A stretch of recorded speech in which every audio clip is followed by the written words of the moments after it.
remember a time in my life when I was just sick of it. Now, I'm a junior in high school, I'm always sick of it.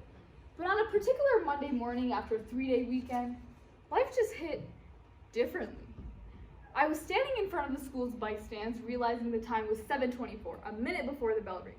I could have easily, locked my bike, ran inside, and snuck into class. But as I was locking my bike, my bagel accidentally fell out of my backpack. Splat. Right there, cheese first, onto the sidewalk. That's it. I lost it. Well, I just sat there just crying and sobbing at the bagel while I was eating the other half of the bagel. Have you ever seen a depressing bagel?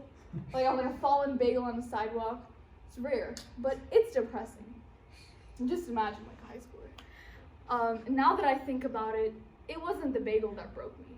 It was so much more. I'm gonna show you something, all right? It might not seem like a lot, but here's a super duper simplified, relatively light schedule of mine. On Friday, I had to interview the principal, go to a SCAN meeting, pick my brother up from school, go to the temple, represent the ASL department, coach my brother's basketball team, go and edit and submit the video that I did, mix music, and choreograph for a performance in exactly 2 days.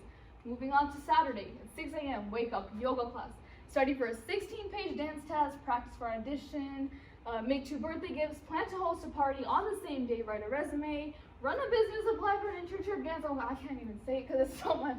Dance class, audition, conditioning, SAT for 2 hours, I forgot to do my homework, decorate and host a community party, ditch that halfway, go to a Sweet 16, ditch that halfway, come back and pack my bag and get some sleep, and go get ready for a flight at 4 a.m. I'm not even gonna get into Sunday. But as you can imagine, on Monday, I was late, so I put together a bagel and headed out. When that exact bagel fell at the bike stands, it reminded me of every single time I felt like a splat. Sleep, splat. Social life, splat. Appetite, splat. And family time, definitely a splat. I wasn't able to give my 100% to anything because I was being pulled in one too many directions. Although the time management problems of a high schooler who thinks she's a superstar may seem insignificant, this issue is rooted much deeper into society today. We live in such a fast-paced world where we're constantly pressured to have grit, keep going, and persevere. That's great, but sometimes it's okay to sit back and just give up. Yep, I said it, give up. But does that mean that we're careless failures or weak or cowardly? No. First, it's okay to give up. There are 3 things that we need to set straight. Laziness. It's a quality of being unwilling to work or use energy. And it goes something like, I don't want to do this. And then there's cowardice. And it goes something like, I don't want to do this. And then there's carelessness. And it goes something like, I don't want to do this.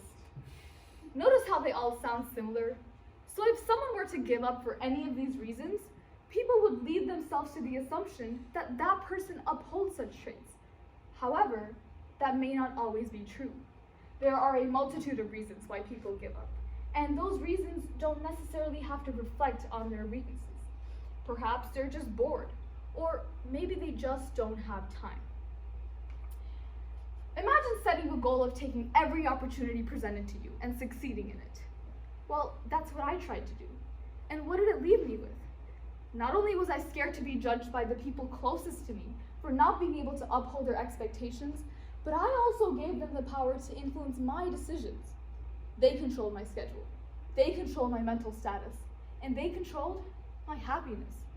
At the end, it's not right or fair.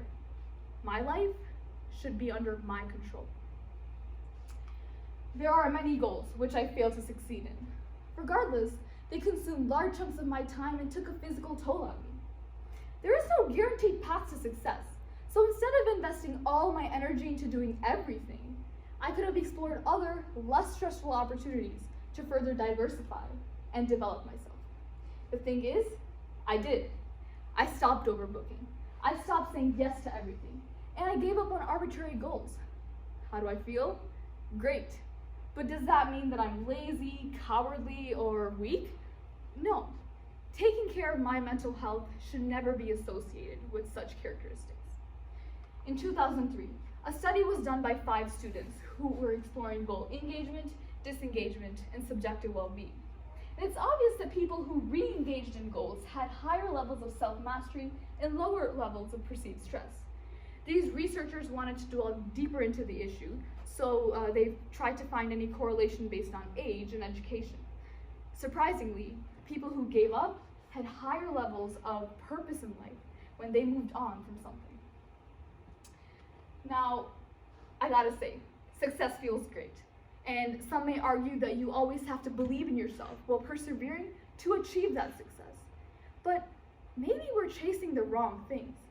Not everything is about the finish line. The process is just as important. But if that process is bloating your insecurities and putting you through unnecessary pain, at the end, you'll only see the failure and not the lesson. There are no gains without pains. Yep, we've all heard that one before. But if you don't believe in yourself in the first place and you end up just trudging through a process, what's the point, There's actually a term for staying with a goal even if it's futile to your success. It's called the sunk cost fallacy. Your emotional attachment to the goal clouds your logical judgment and prompts you to forcefully follow through, when in reality, it's better to just cut the losses and move on. There's a difference between giving up and knowing when you've had enough. When the whole world is racing ahead, just take a step back to see what they're leaving behind. And whenever you feel like a bagel that went splat, just remember that it's okay to give up. Thank you.